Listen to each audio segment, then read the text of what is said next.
The journey begins. Chapter 7. We ended the meal with some brandy punch. The limes, Mr. Jarvie assured us proudly, come from my little farm overseas. I made the liquor myself.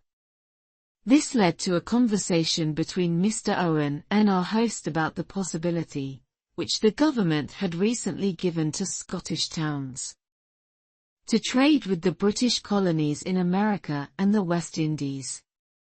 I was silent and, when the Bailey questioned me, I related the events of the morning and anxiously asked him, what should I do to help my father and satisfy my own honor? I think that Robin will help you, if he can. He is a good-hearted man, replied the Bailey. Can I consider Mr. Campbell an honest man? I continued. Can I go to the appointment in the glens safely, and believe in a man who fears justice? Mr. Jarvie explained that in the Highlands there was no law and no magistrates. The country was savage and poor, and people often became bandits. Robin Campbell, once an honest and active man of noble lineage, became an outlaw, known as Rob Roy, when his creditors took everything he had. Here Mr. Jarvie's face became very sad. Rob was away on business, he said, and when he came home, he found desolation where he had left plenty. He looked east, west, south, north, and he saw no hope, no shelter. The Bailey's voice showed his affection and sympathy for Campbell's misfortunes. Robin put on his bonnet, took his big sword and collected a band of blue bonnets. He and his men started to protect the lands and cattle of the southern farmers from robbers, in exchange for money.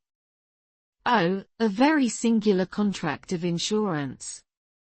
The robbers who threaten the southern farmers are those same Highlanders, exclaimed Owen at this point. This form of blackmail was against the law, and Rob risked capture and death if he was found in Glasgow.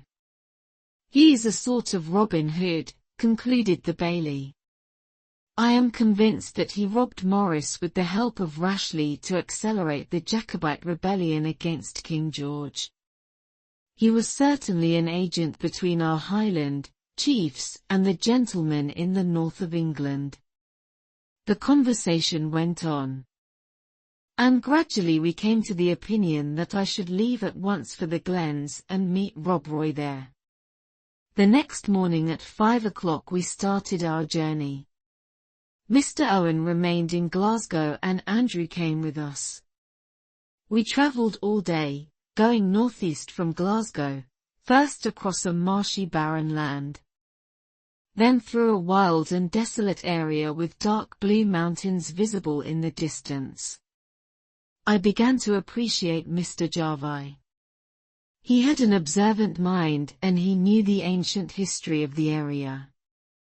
He was a good Scotsman that loved the traditions of his land, but he also understood the importance of the union with England for the future prosperity of his town and country. We had lunch at noon at a most miserable alehouse, and then continued our journey quickly because we wanted to reach the Clayton of Aberfoyle before night fell. During the last 3 miles Mr. Jarvie began to give Andrew his instructions. Keep your tongue in your mouth, and don't say a word, good or bad, to anyone in the Clayton, he told him sharply. And, remember, no blasting about your master's name, or mine. I have many things of more importance to speak about, was Andrew's indignant reply.